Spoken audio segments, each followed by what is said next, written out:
Hey, what's up guys? GKPunk here with some more Hitman 3 news, and I didn't think I was gonna make any more because I was trying to avoid some spoilers, so I didn't make any locations revealed video and unboxings and stuff like that.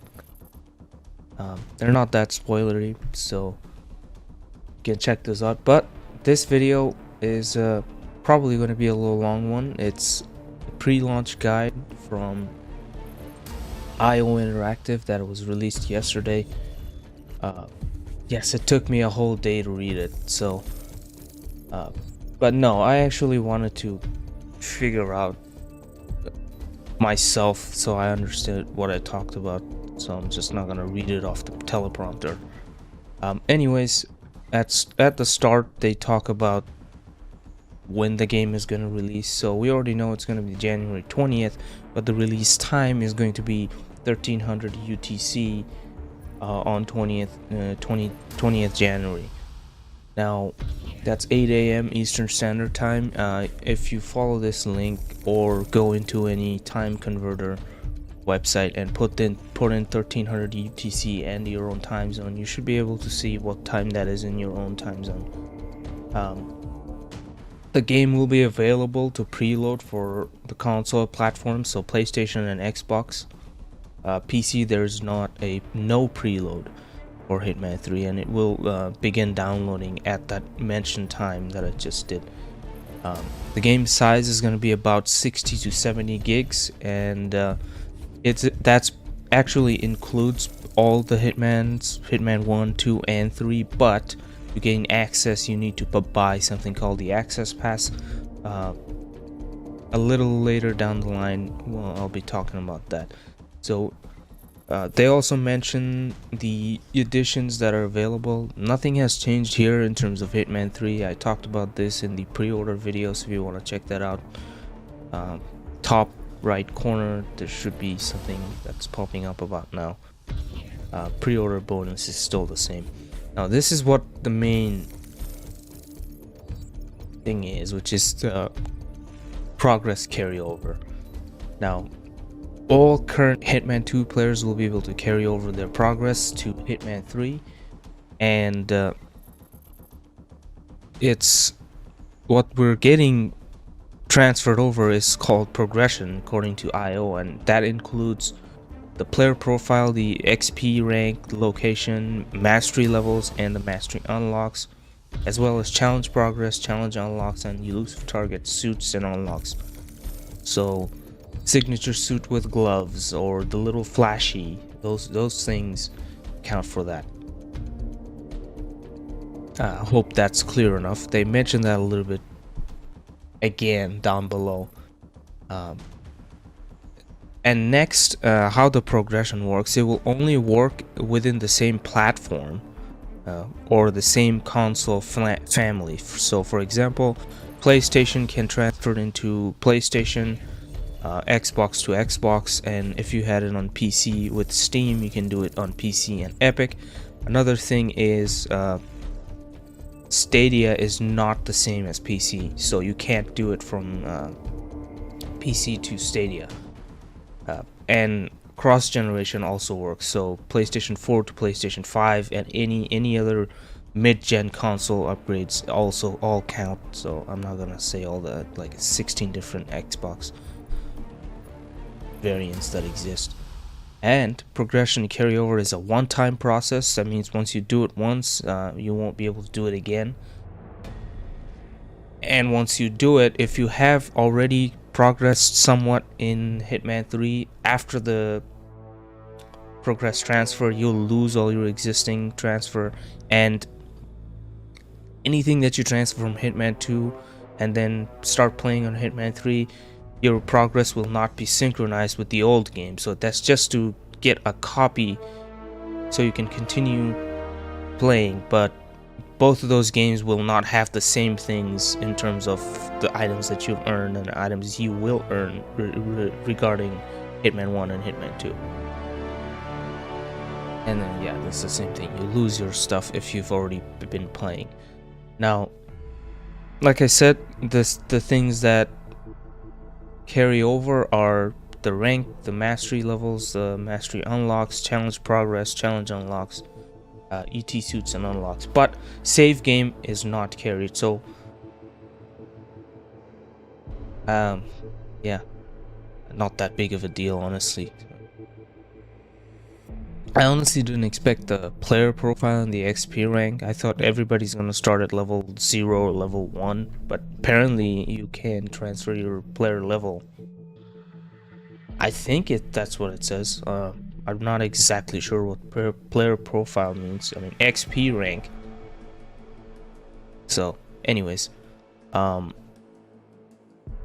so some important stuff in terms of carryovers. A few small items and unlocks are not going to be carried over even though you have it.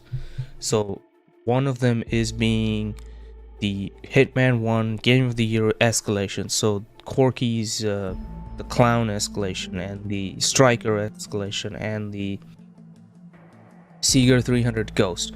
Those three will not be transferred because they are linked to a purchase, but those items will be available for you to unlock again on Hitman 3 because Hitman 1 Game of the Year edition stuff is already going to be part of Hitman 3 as a DLC. And also, big news, ICA electrocution phone will not be available in Hitman 3, so that doesn't mean it will be changed or touched in Hitman 2. It just means it will not be present in Hitman 3. So you can still play around and will always be able to play around with it in the current game, which is Hitman 2. Like I said, Hitman 3 on Stadia is not the same as PC, so you can't transfer your progress between PC and Stadia. But Stadia has a hub called the World of Assassination, which includes all three games. So anything you do in the older locations will already be there. It's technically one game without any transfer or import. Nintendo Switch doesn't have Progress Carryover because it's the first game in the platform of the trilogy. So that's that. And on to the next big news. It's the Access Pass. What? Anyways, so I'm gonna read off a little bit just to give myself a start. Hitman 3 allows players to access locations from the previous games in the trilogy 1 and 2 and play them under one roof. So essentially we have set up Hitman 1 and Hitman 2 as DLC for Hitman 3, and this is already getting pushed in once you download the game within that 60-70 gigabytes. So once you decide to get the Hitman 1 and Hitman 2, you actually don't have to download anything because of their file compression that they've done. Everything is in there. All you need is called the Access Pass that gives you access to play the game, unlocks it. Another thing I guess I forgot to mention is there's gonna be day 1 patches for disc owners, but once you're downloading the game, if you have the digital edition, that patch will be in that download, so you really won't feel it. Anyway, so there's a few Access Pass. I think they mentioned, yep, there are 5 in total, and it will make more sense. Now this is the part I'm gonna try to slow it down and hope it makes sense to anybody that's listening. First one is the Hitman 1 Game of the Year edition Access Pass. Includes the locations from ICA facility to Hokkaido, the main 6 missions, and the facility. 3 times the GOTY escalations, the ones I just mentioned, the clown one, the striker one, and the clown, the cowboy, and the covert sniper. Also the four Patient Zero campaign missions. So those are the things you get. And for consoles, if you already have the Hitman 1 Legacy Pack or the GOTY Legacy Pack, and you upgrade that over to Hitman 2, you can just download that for free. If you have the disc version, you have to follow some of their legacy FAQ, which tells you how to import it to Hitman 2, and then you can redeem it. Now, On PC, things are a bit different because it's on Epic. So there's no free upgrade here. But for this pass, there's a very good chance you're gonna have it for free. One, because for the first 10 days of launch, if you pre-order or purchase the game, you get this access pass for no additional cost. Or also, if you had redeemed a free copy of Hitman, which was given out I think in August, which was the complete first season, you also will get this for free. So technically, if you just have that, you get the GOTY stuff free because the complete first season didn't include that. So that's a little extra bonus. But if you already have the game ordered, you don't have to worry about having to purchase Hitman 1 content. Now, Hitman 2 Standard Access Pass, that's the other thing, which will include the contents from Hitman 2 Standard Edition. Missions from Hawke's Bay to Isle of Scale, the 6 missions, and then a sniper assassin map, which is the Himmelstein. Consoles, again, very easy. There's not much you have to do. If you have Hitman 2 Standard Edition or Silver or Gold, you'll see this in your store front saying it's free to download, and then you can just download it. Now, all these things, especially these access passes, I think you need to have all of your items and locations that you want already present in Hitman 2. So Hitman 2 has to see it first, then you can redeem it so you can play it on Hitman 3. Now, for PC, once again, as Hitman 2 is not available on the Epic Game Store, there is an 80% discount for this access pass, which is the standard, but actually they put all of them on the 80% discount for the first 2 weeks, 14 days after Hitman 3's launch. That's how you can get the standard edition. Now, if you have the disc, you can download the access pass with no additional cost through Hitman 2 in-game store. That's what I was mentioning earlier. Because once you download the expansion passcode or put the disc in your console, you'll see the DLC show up. Oh, also on Xbox, you need to own the digital copy and either Hitman 3 or Hitman 2's free starter pack before you can go into the menu and check out the in-game store. That's something I'm interested in, like how the in-game store is gonna look. Anyways, next pass is called the Hitman 2 Gold Access Pass, which gives you access to the content from Hitman 2's Gold Edition, Hawke's Bay all the way to Haven Island, and 2 extra sniper assassin maps on top of Himmelstein, which is hand-to court in Siberia, and 4 special assignments. I almost forgot about those. Pretty easy for consoles. If you already have digital copy of Hitman 2 Gold Edition, you'll be able to access it for no additional cost. You'll be listed as free in the store once again.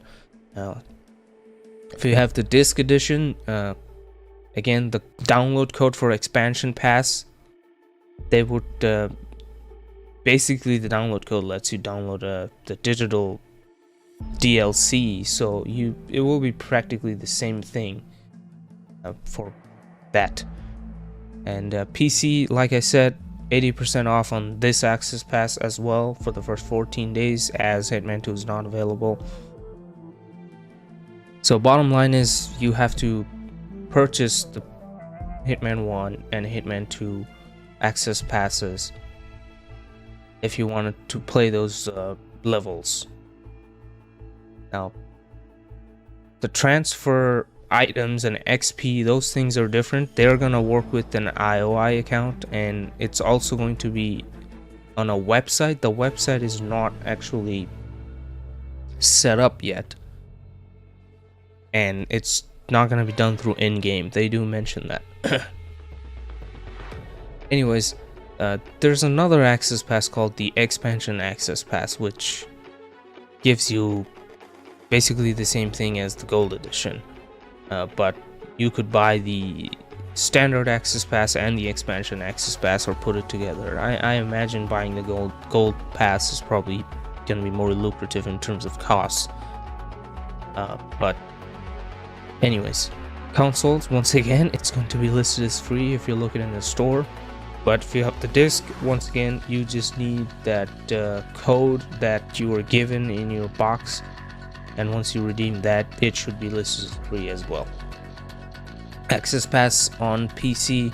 Now, IOI mentioned that they wanted to make the process smooth and friendly, and I think they still have it on their Hitman website, that existing players with those locations who already have those locations would be able to do it at no additional cost. But due to various circumstances out of control, we want to acknowledge that the process is different to our initial plans for PC players, end quote. So something happened. Well, I'm not gonna speculate, but that's why the Access Pass exists. Now, this is a good TLDR, these 3 bullet points. Hitman 1 Game of the Year Access Pass will be available the first 10 days of launch to anyone who purchases or pre-ordered any edition of Hitman 3. Owners of the Hitman 1 on EGS, including the people who claimed it was free in August, will get it for free as well. It's practically you get GOTY stuff for free at any time after purchasing Hitman 3. And the standard Access Pass and the Gold Access Pass will be 80% off for 14 days after the launch of Hitman 3, and Epic Games Store will continue to be discounted regularly, so that's interesting.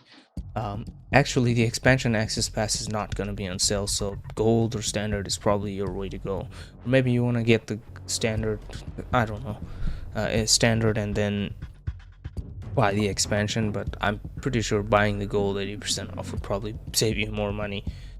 Again, Access Pass is not required on Stadia, and Access Pass will be available on Switch with the corresponding content. Alright, let's talk a bit more about VR, although really not much has changed. VR is available through PSVR on PlayStation 4 and also on PlayStation 5 via backward compatibility. To play on the PlayStation 5, you need the what is it called? The PlayStation camera adapter. And another good news, I guess, for VR players, if you're playing on PlayStation 5 and also between the VR version of PlayStation 4, your versions will actually be shared. So anything you do in there, any items you unlock, all those things are going to be available for you. Let's say you unlock to the something, I see a silver baller on your VR run, you can then come back on PlayStation 5 and that will be unlocked. But to make it happen, you need to have both of those games, both of the versions of the games installed. So the backward compatible PS4 version with VR capability and the next gen upgraded PlayStation 5 versions. Seamless transition, 2 different games. Very nice. That's basically it. Pretty long video. I hope I covered everything. If you have any more questions, feel free to write down in the comments. I'll try to answer them to the best of my understanding, and I'll put the link for this long article there too. Yeah, thank you guys for watching, and I'll see you next time.